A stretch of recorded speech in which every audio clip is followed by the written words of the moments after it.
सहनाववतु सहनौ भुनक्तु सह वीर्यं करवावहै तेजस्विनावधीतमस्तु मा विद्विषावहै।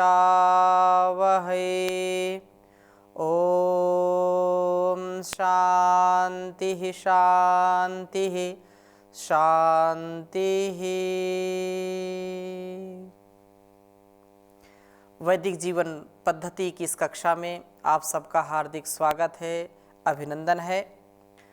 संसार में सबका जीवन कल्याणकारी हो, सब मंगलकारी जीवन जी पाएं, कोई भी दुखारी न हो, कोई भी किसी प्रकार से भिखारी न हो, कामना तो सब करते हैं, परंतु वास्तव में इसको जीने वाले जो लोग होते हैं वही इतिहास गढ़ते हैं, इतिहास बदलते हैं, युग परिवर्तन करते हैं, और जो समस्याओं को लेकर के बैठ जाते हैं वो कभी आगे नहीं बढ़ पाते हैं। समस्याएं आएंगी परंतु उन समस्याओं को समाधान में परिवर्तित करने वाला व्यक्ति सफलता प्राप्त करता है।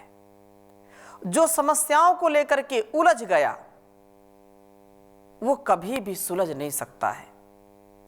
जो समस्याओं में भी अपने आप को सुलझा करके रखता है, उलझाता नहीं है, स्वयं भी सुलझ करके रहता है, संसार में सबको सुलझा करके रखता है, स्वयं कभी उलझता नहीं, दूसरों को कभी उलझाता नहीं है, वही व्यक्ति जीवन का रहस्य जान करके आगे बढ़ पाता है।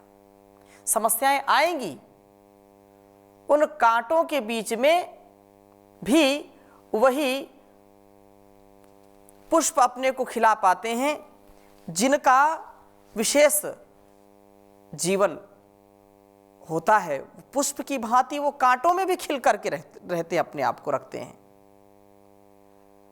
जितने कांटे हमारे जीवन में होंगे वो कांटे हमारी परीक्षा के लिए होते हैं। हम उनमें पास हो जाएं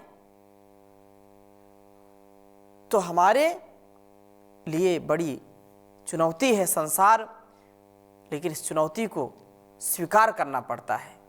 कहते हैं जीवन संघर्ष है, संघर्ष ही जीवन है।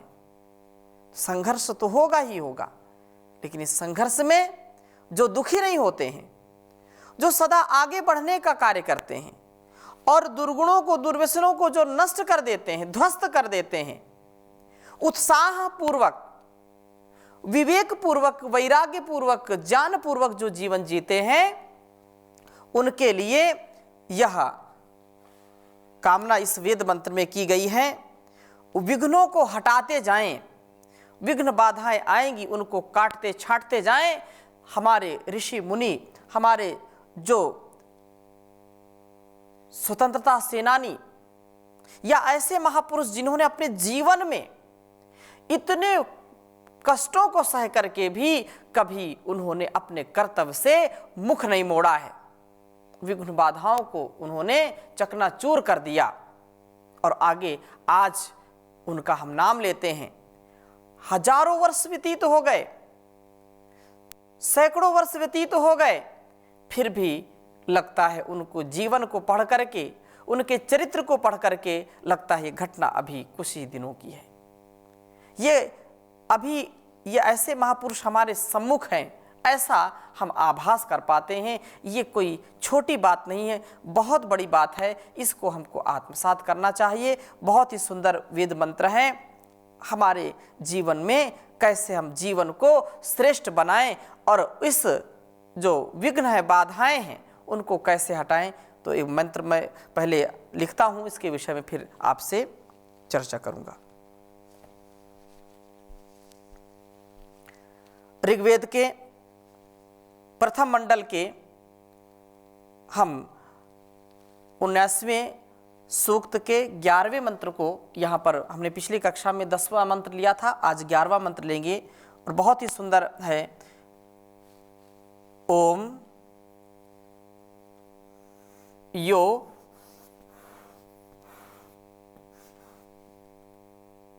नो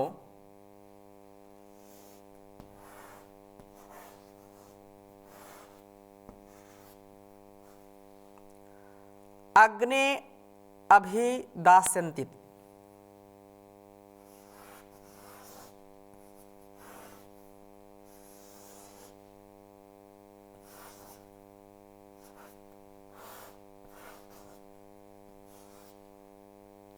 अग्नि अभि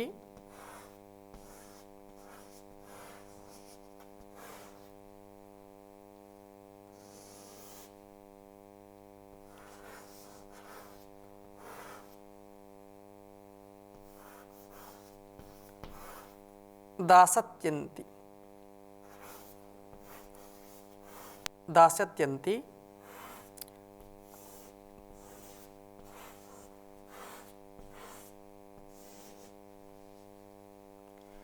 दूरे पदिष्ट सह।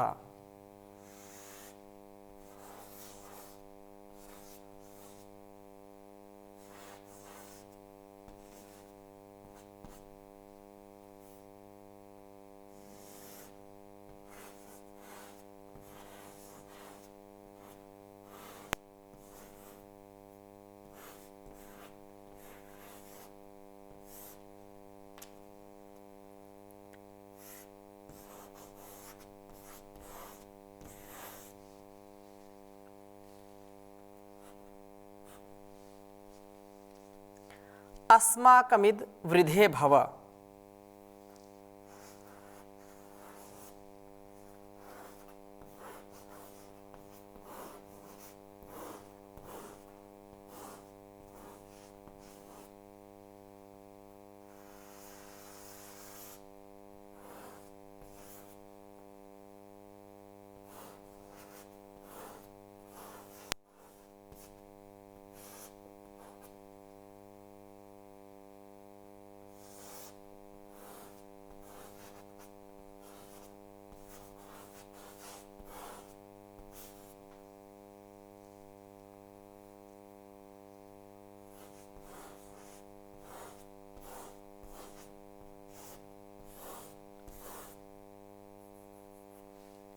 बहुत ही सुंदर मंत्र है। ओम यो नो अग्ने अभिदास्यन्ति दूरे पदिष्ट सह अस्माकमिद वृद्धे भव। ओम यो नो अग्ने अभिदास्यन्ति दूरे पदिष्ट सह अस्माकमिद वृद्धे भव। ओम यो नो अग्ने अभिदास्यन्ति दूरे पदिष्ट सह अस्माकमिद वृद्धे भव। पुनः इस मंत्र को समझने का हम प्रयास करते हैं कि यो नो अग्ने अभिदास्यति, और क्या कहा, अन्ति दूरे पदिष्ट सह अस्माकमिद वृद्धे भव। जो हमें अग्ने, हे अग्निनेता प्रभु तथा मेरे आत्मन, अंति हमारे समीप आकर के अभिदास्यति विनष्ट करता है, दूरे पदिष्ट सह दूर जा गिरे, तुम अस्माकम हमारी इत निश्चय से वृद्धि वृद्धि की उन्नति के लिए हो। आशय क्या है इस मंत्र का, कि हमारे लिए जो गुण कर्म स्वभाव, कोई भी व्यक्ति, कोई भी स्थान, कोई भी पदार्थ जो हमारे लिए अकल्याणकारी है, हमारे लिए विघ्न और बाधा का स्वरूप लेकर के आता है हमारे सामने, हमारी विनाश लीला का भी कुछ जो मन बना करके रखता है, उसको आप नष्ट करने वाले हो। कह रहे हैं कि ना जाने कौन कौन से हमें विनष्ट करने में दुर्गुण, दुर्व्यसन, दुर्व्यवहार, संसार के कितने आकर्षण हमको अपनी ओर खींचते हैं, वे हमारे साथ समीपता स्थापित करते हैं और प्रहार कर बैठते हैं। पहले तो मित्रता कर ली, पहले आलंबन लेकर के इंद्रियों के वशीभूत होकर के हम उनमें राग कर बैठते हैं और राग करने के बाद वो हमारे लिए दुख के कारण बन जाते हैं। ऐसे भोगों से, ऐसे रोगों से हमको बचने का प्रयास करना चाहिए, क्योंकि इस संसार में जो व्यक्ति विवेकपूर्वक जीवन को नहीं जीता है उसकी बहुत बड़ी हानि होती है। जो व्यक्ति अपने किए हुए कर्मों पर विचार नहीं करता है तथा वर्तमान में क्या करना है उस पर विचार नहीं करता है, जो आगे करना है उस पर विचार नहीं करता है, कहाँ कहाँ न्यूनता है, कौन कौन से शत्रु हमारे आसपास घात लगा करके बैठे हुए हैं, अंदर भी और बाहर भी, इसका जो विचार नहीं करता है उसकी बड़ी हानि होती है। लेकिन जो इस पर विचार करके काम करता है, इस पर विचार करके अपने कर्मों को चलाता है, तो उस परम पिता परमेश्वर की कृपा दृष्टि उसके ऊपर होती है और वह कभी भी ऐसी हानि अपनी होने नहीं देता है। वह संसार में जो प्रलोभन है, संसार में जो विघ्न बाधाएं हैं, उनको धाराशायी कर देता है, उनको मसल करके रख देता है। संसार में जन्म हुआ है तो दुख तो जरूर मिलेंगे, संसार में आए हैं संघर्ष होगा, संघर्ष के बिना जन्म नहीं हो सकता है। मां हमको दूसरा जन्म देती है, अर्थात अपने जीवन को भी खतरे में डाल करके वह जन्म देती है, एक गर्भ से और फिर जन्म से, इसके बाद माता पिता गुरु, ये सब हमको एक प्रकार से नया जन्म देते रहते हैं। हम नए नए ज्ञान विज्ञान से आगे बढ़ते रहते हैं, अनुभवों से बढ़ते रहते हैं। किस लिए? क्योंकि हम संसार के संघर्षों में कहीं उलझ न जाएं। संसार के संघर्षों में विजयी होना है, संसार के संघर्षों में, अंदर के संघर्षों में विजयी होना है। जो विजय को प्राप्त करते हैं वो कभी हताशा निराशा में नहीं रहते हैं। इसलिए वेद मंत्र का बहुत ही सुंदर उपदेश यहाँ पर किया है उस परमात्मा ने कि वे हमारे साथ समीपता से आएंगे, दोष भी आएंगे, दारिद्र्य भी आएगा, कष्ट भी आएगा, लेकिन इन कष्टों को नष्ट करने का पुरुषार्थ हमको करना है।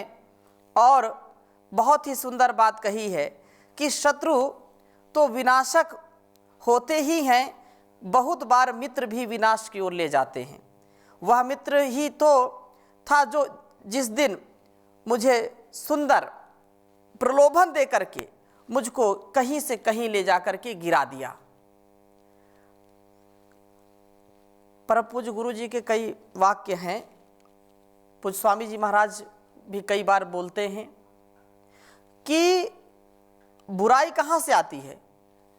अच्छाई से बुराई शुरू हो जाती है, संसर्ग से बुराई शुरू हो जाती है। हम थोड़े से आकर्षण में, थोड़े से सम्मान में, थोड़े से प्रलोभन में, थोड़े से स्वार्थ में जब अपने को झुका देते हैं, अरे कोई बात नहीं, इतना चलता है, केवल इतनी बात से हमारे मन का जो प्रभाव है हमारे संस्कारों पर वो बहुत ही हानिकारक होता है। अरे कोई नहीं, इतना तो चल जाता, इतनी चोरी क्या है, अरे इतना ही तो झूठ बोला था, अरे इतनी ही तो देर हुई थी, अरे इतना ही तो कहा था। केवल इन छोटी छोटी बातों का जब हम ध्यान नहीं रखते हैं तो हमारे सामने विकट संकट खड़ा हो जाता है। इसलिए वेद मंत्र कहता है कि विघ्न बाधाओं को दूर करते चले जाएं। जो व्यवहारिक बाधाएं हैं, हम व्यवहारों में भी इतना उलझ जाते हैं कि हम उभर ही नहीं पाते हैं। तो कहा है अग्ने, हे शत्रुओं के दहन करने वाले प्रभु, यह जो अंति समीप होता हुआ न हमें अभिदासती भौतिक व आध्यात्मिक दृष्टिकोण से नष्ट करना चाहता है, अर्थात शरीर में व्याधियां और मन में आधियों का कारण बनता है, सह वह शत्रु दूरे पदिष्ट, हमसे दूर जाने वाला हो, वह सुदूर विनष्ट हो जाए। काम क्रोध लोभ मोह हिंसा हमारे अत्यंत समीप है, अर्थात निकट हैं। एक क्षण में ये हमारे स्वभाव में, हमारे वाणी व्यवहार में इतना जहर घोल देते हैं कि हम कार्य नहीं कर पाते, हम अपने कर्तव्य को नहीं निभा पाते हैं, हम अपने सुसंस्कारों को नहीं बना पाते हैं। हमारा यह स्वभाव होना चाहिए, हमारा अपने ऊपर प्रभाव होना चाहिए, अपने ऊपर हमारा दबाव होना चाहिए, सात्विक दबाव, कि हमको एक बार भी गलत कार्य नहीं करना।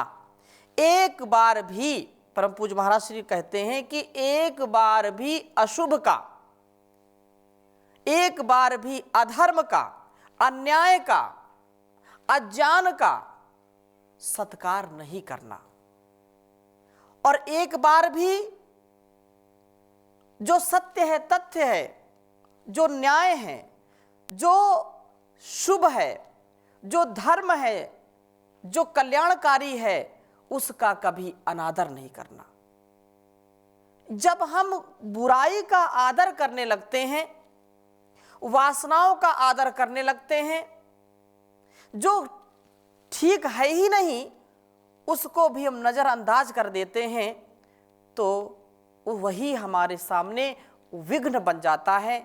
विघ्न से बचने के लिए हम प्रभु कृपा से उन्नति के विघ्नभूत जो शत्रु हैं उनको दूर करके उन्नति के पथ पर आगे बढ़ें। और इस प्रकार से यह मन में जो शत्रु हैं इनको भी नाश इनका करना, इनको नष्ट करना है। इनके नष्ट ना होने से शारीरिक और मानसिक रोग उत्पन्न हो जाते हैं, व्याधियां आ जाती हैं। इस आकर्षण से, संसार के आकर्षण से बचने के लिए सतत हमको पुरुषार्थ करना चाहिए, सतत हमको उसकी भक्ति करनी चाहिए, ईश्वर का गुणगान करना चाहिए, अपने कर्तव्य की, निष्ठा की, श्रद्धा की सदा ऐसी स्थापना करनी चाहिए जो हमको विघ्न बाधाओं से बचा सके। इसलिए कहा है कि आप इन शत्रुओं को हमसे दूर कर दीजिए, इनको नष्ट कर दीजिए, जो बिल्कुल निकट हैं और दूर भी हैं। दूरे और अंति, जो हमारे निकट अंदर की जो बुराइयां हैं, अंदर की जो कमजोरियां हैं, अंदर का जो अकल्याणकारी भाव है उसको दूर कर दीजिए, तथा दूर से भी जो आते हैं उनको भी हमसे दूर, समीप जो भी अवगुण हैं उनको आप नष्ट कर दिए प्रभु, जिससे मेरी उन्नति होती रहे। सबसे निकटता से यदि हमको कोई जानने वाला है, यदि हमारी कोई बुराई जानने वाला है, हमारी कोई कमजोरी जानने वाला है, हमारे अंदर के छुपे हुए शत्रुओं को कोई जानने वाला है, तो मैं ही हूं, मैं खुद ही हूं। मुझसे ज्यादा मुझको कोई जानने वाला नहीं है। इसलिए हम अपने को जाने, पहचाने और उसके अंदर के जो दोष हैं उनको निकालें। जब अपने दोषों को निकालेंगे तो संसार में सदा उन्नति को प्राप्त होंगे। विघ्न बाधाएं आएंगी, उनको आने दें। बाहर की बाधाएं भी हमको कुछ नहीं हमारा कर सकती हैं, अंदर की भी बाधाएं कुछ नहीं कर सकती हैं, परंतु उसके लिए हमको जागरूक होना पड़ेगा। हमको अपने जीवन का रहस्य जानना पड़ेगा। मैं क्या हूँ, कौन हूँ, मुझको क्या करना है, मैं क्या कर रहा हूँ, क्या विचार कर रहा हूँ, क्या कर्म कर रहा हूँ, क्या बोल रहा हूँ, क्या सुन रहा हूँ, क्या देख रहा हूँ, इन एक एक बिंदुओं पर, एक एक कर्म पर पूरी निगरानी रखनी पड़ेगी। सावधानी हटी दुर्घटना घटी। सावधानी पूर्वक मैं किससे क्या बात कर रहा हूं, कैसा बर्ताव करना चाहिए, कैसा नहीं करना चाहिए, ये मेरे लिए और संसार के लिए, समाज के लिए कल्याणकारी है या नहीं है। ये मेरा बेटा बेटी है, ये मेरा पति पत्नी है, ये मेरे सगे संबंधी, ये मेरा गुरु है, ये आचार्य है, ये मेरे शिष्य हैं, ये मेरा भाई है। किसके साथ कैसा व्यवहार करना, कहां पर कैसा व्यवहार करना, यदि इतना हम सीख गए, इतना हम जान गए, इतना समझ गए, तो संसार में कभी हमारा अहित हो नहीं सकता, कभी भी हमारा अकल्याण नहीं हो सकता है, कल्याण ही कल्याण होगा।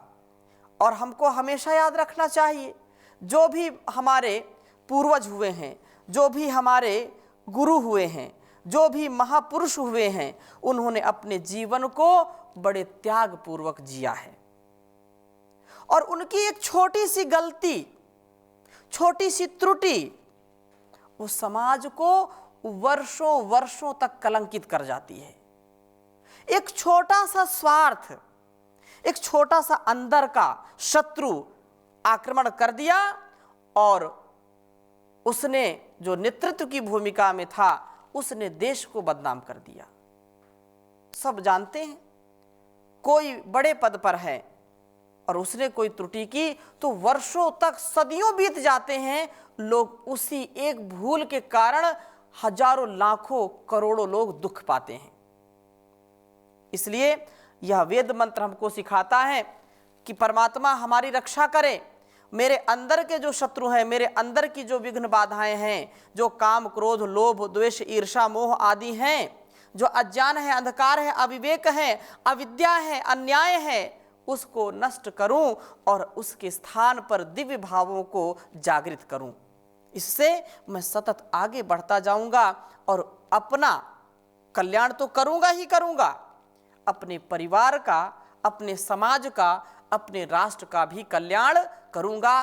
क्यों? क्योंकि छोटी छोटी बातों में जो दुखी हो गया, छोटी छोटी बातों में जो निराश हो गया, छोटी छोटी बातों में जो उलझन अपने मन में पैदा कर लिया, वो कभी आगे नहीं बढ़ सकता है। इसलिए विघ्न बाधाओं को पार करना है। वो कैसे पार करना है, उसको वेद मंत्र कहता है प्रभु की शरणागति से, प्रभु के उपदेश से, उसके आदेश और निर्देश से, उसके संदेश से अपने जीवन को रसमय बना लें और अपने लिए, अपनों के लिए दिव्यता का आधान करें। इसलिए कहा ये मनोकामना होनी चाहिए, मैं वह पुरुष बनूं भगवान, बढ़े भारत की जिससे शान। मैं वह पुरुष बनूं भगवान, बढ़े भारत की जिससे शान। मुझ में बिस्मिल के गुण भर दो, मुझको वीर सावरकर कर दो। करो सरदार पटेल समान, बढ़े भारत की जिससे शान। उस ऋषि के हम ऋणी रहेंगे हमेशा, जिसने ऐसे संस्कार दिए। महर्षि देव दयानंद स्वामी जी ने दुनिया को जगा दिया, देश को जगा दिया और हमको क्रांतिकारी बना दिया। शांति दूत भी हैं, क्रांति दूत भी हैं। अपनी आन बान शान के लिए अपने जीवन को कुर्बान करना महर्षि ने सिखाया। इसलिए कहा दे दो मीरा जैसी भक्ति, दे दो दुर्गा जैसी शक्ति, लक्ष्मीबाई सी हो कृपाण, बढ़े भारत की जिससे शान। प्रभु जी राम सा मुझको मन दो, अर्जुन भीम सा मुझको तन दो। प्रभु जी राम सा मुझको मन दो, अर्जुन भीम सा मुझको तन दो। दो भगवान कृष्ण सा जान, बढ़े भारत की जिससे शान।